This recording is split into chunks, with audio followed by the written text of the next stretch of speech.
So these videos will make you question everything. And remember, this is for entertainment purposes only. Let's check them out. Fishing, for the most part, is fun and relaxing. But sometimes, heart-stopping and bewildering moments unfold that startle even seasoned anglers. From fishermen discovering lost trinkets to fishing fails, here are 20 shocking fishing moments caught on camera. Number 20.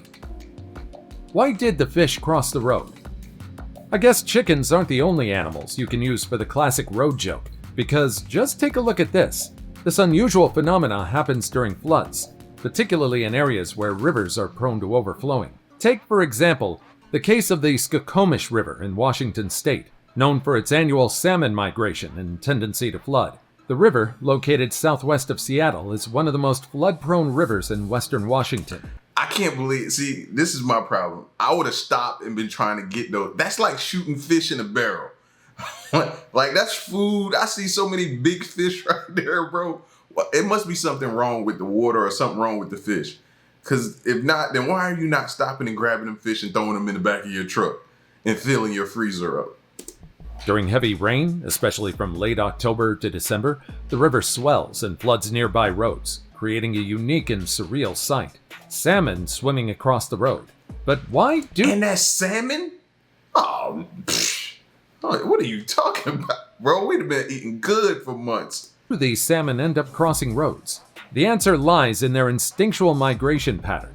Salmon return to their natal river to reproduce after spending years in the ocean. They rely heavily on their sense of magnetism to return to their spawning grounds. However, when heavy rainfall causes the river to flood, it swells and changes its water level, sometimes redirecting the salmon. Confused by the altered landscape, the fish follow the water flow, which can lead them across flooded roads in search of their spawning grounds. Have any of you witnessed this phenomena? If so, share your experience in the comments down below. Before we go on, like this video, smash the subscribe button, and click the notification. Where the real fishermen's at? The real fishermen, y'all ain't letting these fish get past y'all. I know y'all not. Bell right now. Number 19. Remoras can attach anywhere. These guys got lucky and managed to catch a remora. And yes, this fish can easily stick to most surfaces, including human skin. Remoras are marine creatures that range from 30 to 90 centimeters in length. It's quite easy to recognize them with a flat oval-shaped organ on top of their heads. You see, this organ has a purpose. These fish have a unique lifestyle, often seen attached to larger marine animals like sharks, whales, and even sea turtles. But why do they do this? The answer lies in their survival strategy. Remoras use their hosts for transportation, protection, and food. By latching onto a larger animal, they travel vast distances in the ocean without expending much energy. This relationship, known as commensalism, means remoras benefit while their host neither benefits nor is harmed. To maintain this lifestyle, remoras use the suction cup on their heads. This organ is made up of slat-like structures that open and close to create suction. Smart. By sliding backwards, the remora increases the suction force, allowing it to firmly attach to the smooth skin of a dolphin or the rough surface of a shark. And when it's time to release, the remora simply swims forward, reducing the suction and peeling itself off. It's a highly effective system that allows the remora to hitchhike through the oceans with ease, and of course, without hurting its host. If work smarter, not harder was a fish, it would be that fish. Number 18. Shoot. River of fish in the desert. Again, your eyes aren't deceiving you. You're looking at a river of fish slowly flooding down a desert road. Trust me, I'm as bewildered as you were when I first came across this video. What do you think is happening here? Well, the internet has theories. People believe that perhaps the nearby river had somehow dried up, and these poor sea creatures were the only ones that remained. But this explanation doesn't really hit the spot. After all, this doesn't explain why the fish are moving downward. Could it be that the entire horde tried to flee in search of a new habitat? Others, however, theorize a more logical possibility. Perhaps a fish-stocking truck coming from the hatchery accidentally opened a valve by complete mistake while driving. The mishap might have resulted in these small creatures desperately seeking water in order to survive on the dry road. If you have any insights to share about this clip, feel free to comment down below. Number 17. I thought I saw this clip before and they said this was like Like, this isn't out of the norm for this type of, or this particular fish. I could have swore that's what they said. I don't know. Y'all let me know if y'all seen this or y'all seen this phenomenon before, but I was under the impression that this isn't out of the norm for them. Buck in the ocean. No, your eyes aren't deceiving you. What you're looking at in this clip is a buck right in the middle of the ocean. This fisherman was as bewildered as you. While deer are commonly associated with forests and meadows, there are instances where these creatures find themselves in the open sea. But why and how do these terrestrial animals end up in such an unusual place? First, let's acknowledge that deer, including bucks, are excellent swimmers. They're known to swim across rivers and lakes to escape predators, search for food, or find a mate. However, finding them in the ocean is a rare and often alarming occurrence. One reason these creatures might find themselves in the ocean is disorientation, or being chased by a predator. There have been remarkable instances where surfers, fishermen, and boaters have spotted bucks struggling in the ocean. These animals, though strong swimmers, can become exhausted or disoriented in the vast and unfamiliar marine environment. In some heartwarming tales, humans have come to their rescue. Surfers have been known to guide exhausted deer to the shore, and fishermen have carefully hauled them onto boats to return them to land. So if you ever see a buck and a deer swimming toward the ocean, it might be a great idea to contact the local wildlife center to help the creatures before they become exhausted in the middle of the open sea. Number 16. He better be glad he did it there and no place where no alligator was. That's the thing I was thinking about the entire time, looking to see if I see a pair of eyes pop up out the water or something like that. You know what I mean? Don't act like alligators can't end up in that kind of water either. Listen, we've seen videos of them being in the ocean, so listen, I look for them anywhere these days. Jumping fish. This might look like an angler's dream, with fish spawning out of the water and sometimes right into the boat, but this is a typical behavior of carp. In this clip, however, you're looking at Asian carp. One notable behavior of most carp is their tendency to leap out of the water, especially when disturbed. This can happen due to various stimuli like rocks thrown into the water, the sound of boat propellers, or even a flock of geese landing on the water. Carps, which feed on zooplankton near the water's surface, are very sensitive to disturbance, and their reaction can be quite dramatic. They're known to jump as high as 10 feet in the air. While this might sound amusing, it poses significant risks, especially to boaters and water skiers. Let's just say it's not nice to get slapped by a fish with sharp... I was just about to say, one of them jokers hit you, bro. You can walk away with a concussion. Fins on the face. The sudden appearance of a leaping fish weighing 10 to 20 pounds can also cause injury and damage. There have been many cases where people, clueless about the jumping behavior of these creatures, ended up being shocked and startled by a painful flap of a fishtail. Some anglers take advantage of this behavior to catch them more easily, but sometimes it backfires right at them. Number 15. Fisherman discovers message in a bottle. Imagine fishing in the tranquil waters of Maryland's Solomon's Islands and stumbling upon a piece of history floating in the water. This is precisely what happened to Gregory D'Alessio, a mechanic from Alexandria, Virginia, during a fishing trip.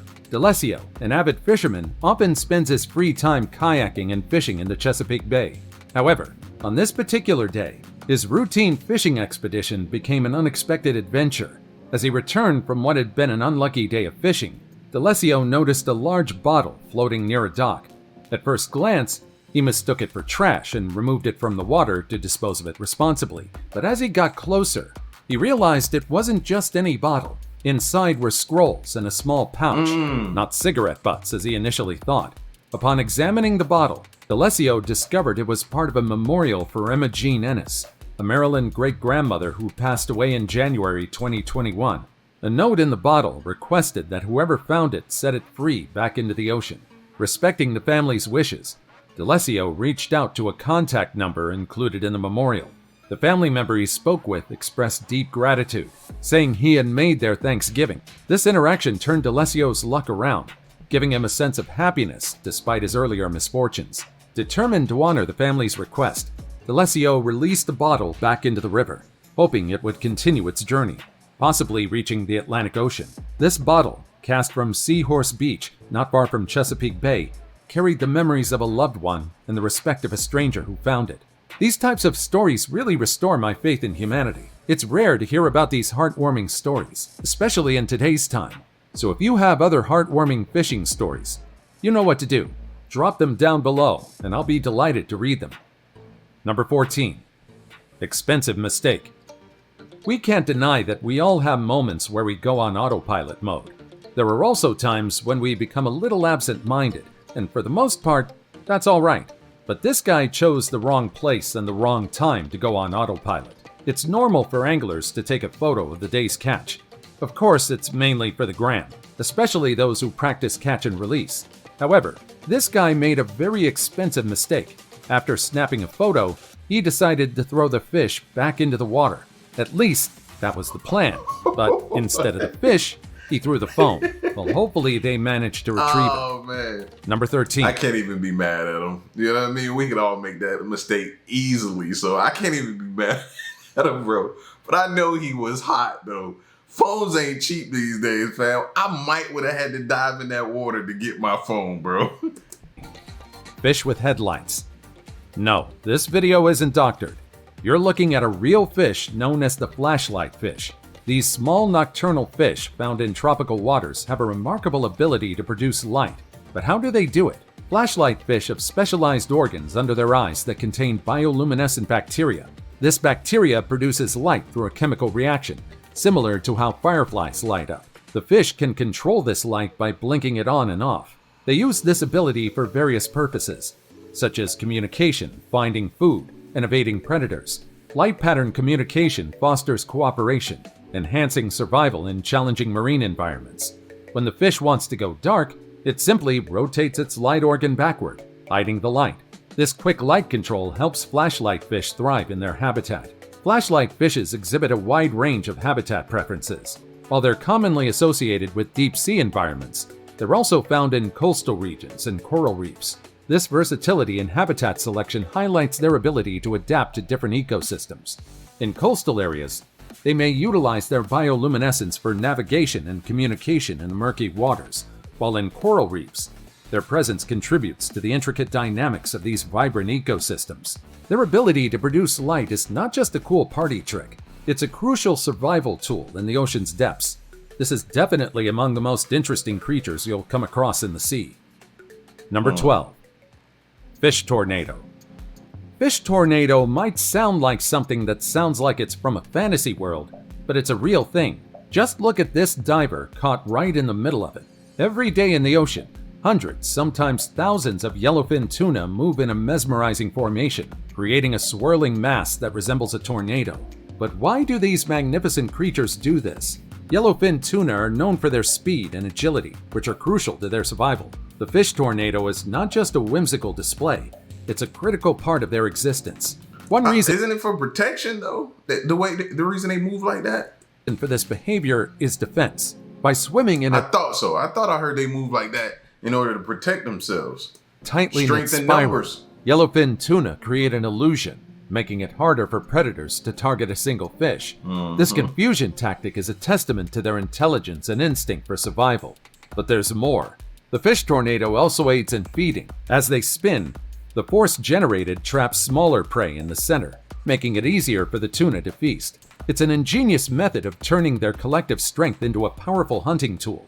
I can only imagine how magical it would feel to swim with these fish. That is, I was until about to say that got to be pretty dope to be down there and to be able to see that up close, man, and to swim with them. But you know what would suck though? If you down there, you swimming and you getting video and footage, and all of a sudden they get spooked because something big just came out of nowhere, bro. That'd be bad. sharks and killer whales arrive at the buffet. That's when I'd make my exit. Right. Number 11. Mermaid caught by a diver. This diver was just enjoying the tranquil waters when suddenly he caught sight of a human. At least, that was what he initially thought. What he saw was no ordinary human. It was half human and half fish. A mermaid. Mermaids, the legendary aquatic creatures with the head and upper body of a female human and the tail of a fish, have captivated human imagination for centuries. Their history and public consciousness is rich and diverse, spanning various cultures and periods. The earliest tales of mermaids can be traced back to around 1000 BCE with the Babylonian sea deities Oannes and Atargatis. Since then, Mermaid folklore has appeared in every era and culture, from ancient Greece to Victorian England. In the 19th century, mermaids were not only subjects of folklore and mythology, but also featured regularly in art, literature, music, and even in the news, with reported sightings by sailors and coastal residents. These sightings, although often treated with skepticism, were sometimes presented as facts. For instance, in 1809, mermaid sightings near Thurso were reported in the Kentish Gazette as evidence of the existence of these mythical creatures. The concept of mermaids as beautiful, seductive singers in Western culture may have been influenced by the sirens of Greek mythology, originally depicted as half-bird-like creatures, but later envisioned as half-fish-like during the Christian era. Notable historical accounts include those reported by Christopher Columbus during his exploration of the Caribbean, which may have been sightings of manatees or similar aquatic mammals. Despite the lack of concrete evidence supporting their existence, reports of mermaid sightings continue to this day.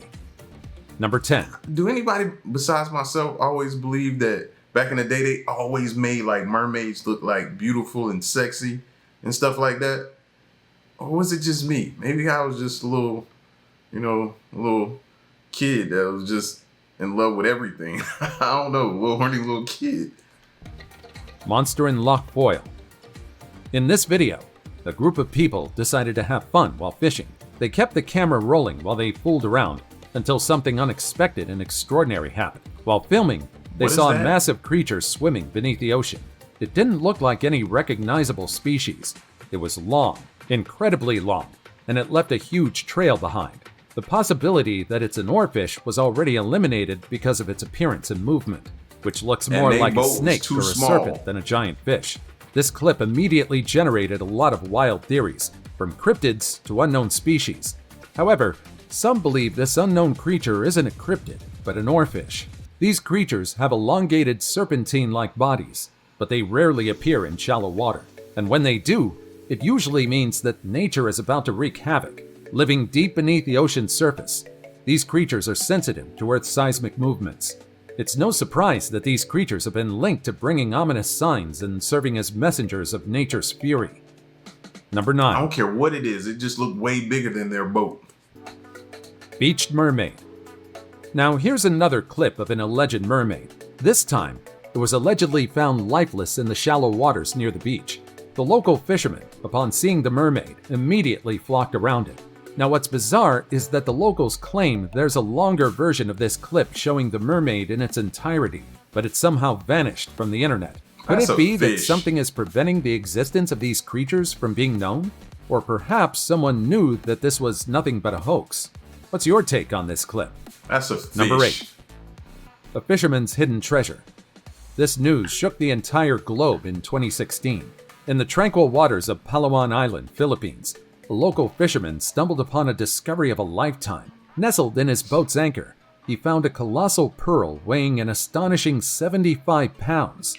This wasn't just any pearl, it was a treasure from the depths, the product of a giant clam, remarkable in its origin and size. Can you say ching ching? Cha-ching.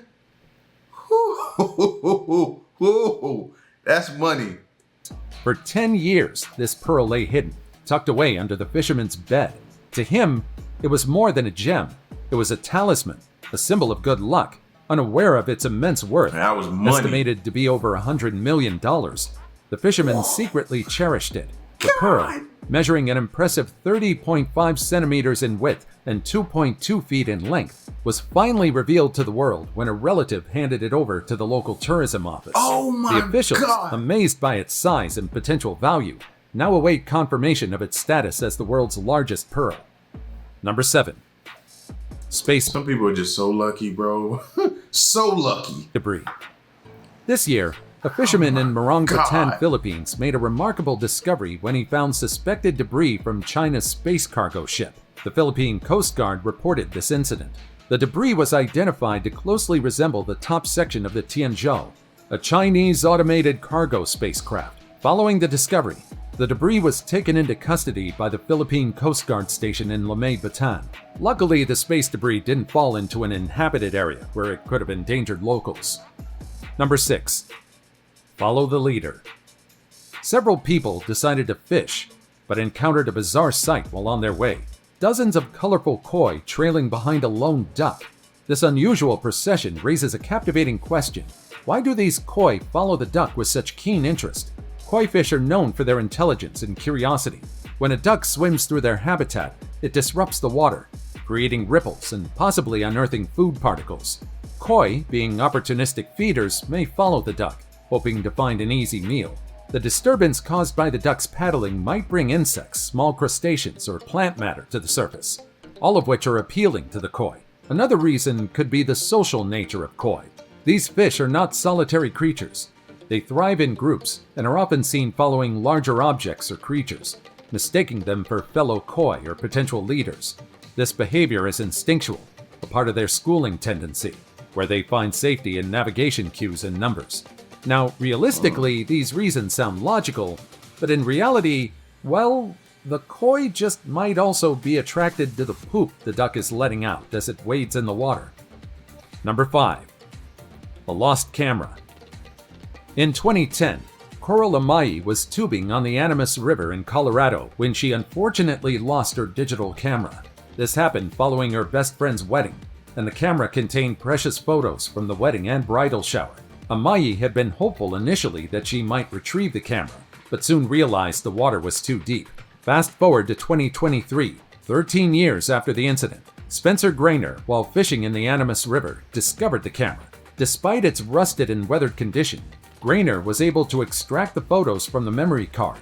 Realizing the sentimental value of these photos, he posted some of them in a Durango, Colorado Facebook group. Remarkably, within an hour, the groom from the wedding featured in the photos commented on the post. Amai, now a teacher, was ecstatic when she heard the news and shared her excitement and disbelief at this extraordinary turn of events. Despite considering his actions as something anyone else would have done, his effort to post the photos online and his attempt to find the owner significantly impacted Amai's life. Number 4. Alien creature with the weirdest mouth. These fishermen were excited to see their catch, but their excitement was significantly reduced when they were welcomed by this horrific sight. An eel-like creature with the weirdest mouth. Although rarely seen in freshwater, the fishermen actually caught a sea lamprey, resembling eels. Lampreys are jawless fish known for their distinctive tooth-filled funnel-like mouths. Lampreys play a dual role in their ecosystem. Some species are parasitic, attaching themselves to other fish to feed on their blood and bodily fluids, while others are non-parasitic, living off organic matter and not harming other fish.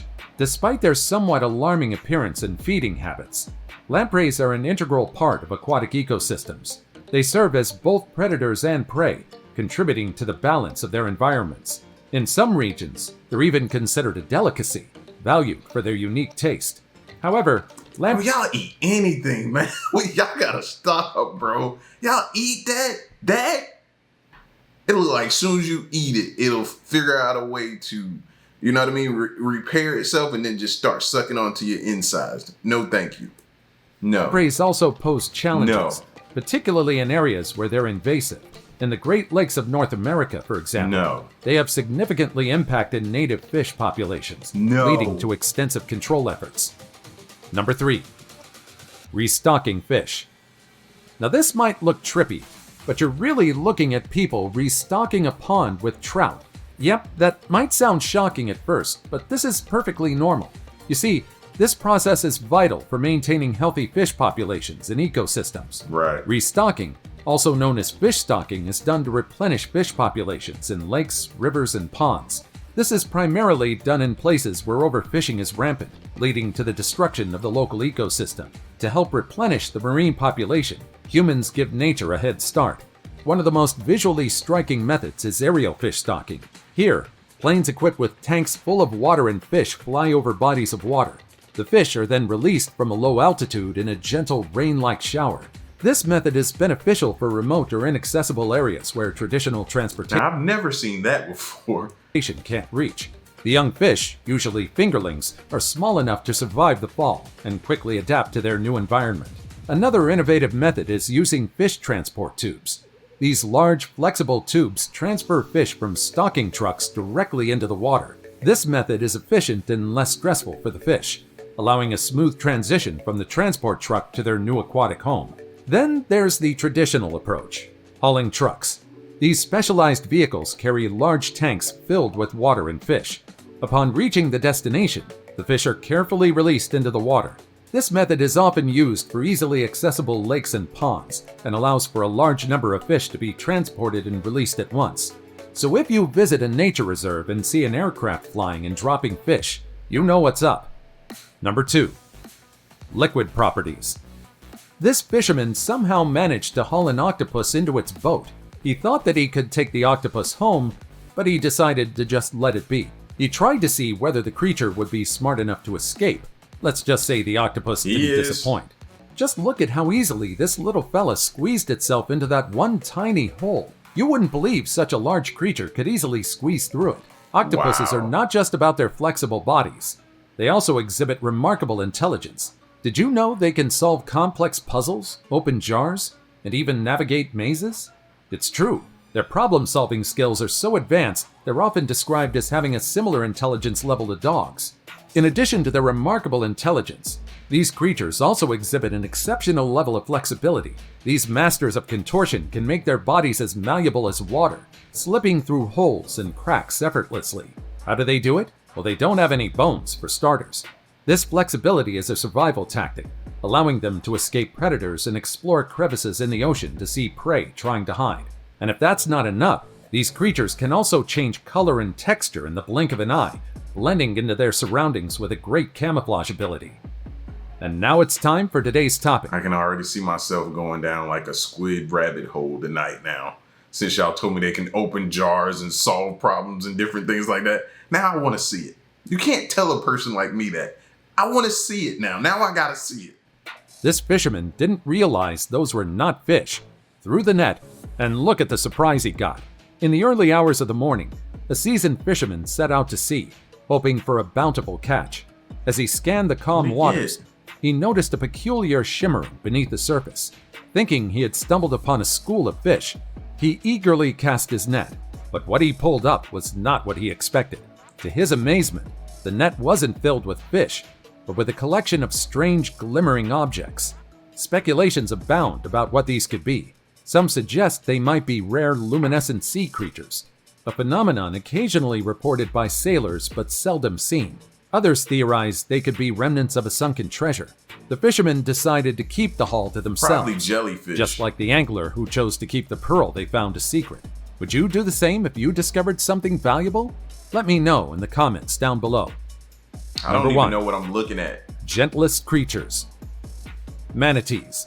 These creatures are the gentle giants of the ocean, just like the whales. As intimidating as they are because of their size, these creatures are known for being nice. Too nice. In fact, known for being, aren't they known for being killed by, motors on people's boats and stuff like that? I think that's what I grew up hearing. In fact, they don't even have natural predators in the wild. Alligators, sharks, and crocs never dare to harm these creatures because of how friendly they are. Or rather, well, that's what we all like to think. But in reality, these big creatures take too much energy to hunt, and they don't have the best meat. What's more, manatees and most predatory marine creatures rarely reside in the same habitat. While manatees are busy eating pounds and pounds of plants each day in shallow saltwater or freshwater rivers, sharks mostly hunt in the ocean. This just might be your favorite marine animal, especially if you get to see them while fishing. You see, these creatures spend their lives in peace.